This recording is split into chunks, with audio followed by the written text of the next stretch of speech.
દાખલા નંબર 3 બે સંખ્યાઓનો લસા અને ગુસા 72 અને 12 છે. જો એક સંખ્યા 24 હોય તો બીજી સંખ્યા શોધો. તો એક સંખ્યાને આપણે ધારો કે x ધારી લેવી અને બીજી સંખ્યાને આપણે y ધારી લેવી.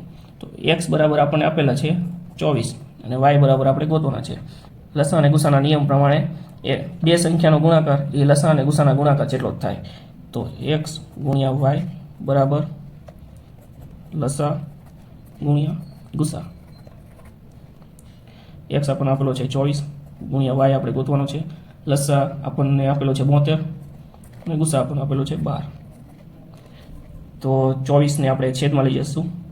y બરાબર 72 ગુણ્યા 12 છેદમાં 24. તો 12 દુ 24 અને અહીંયા 36 ભાગ ઉડી જશે.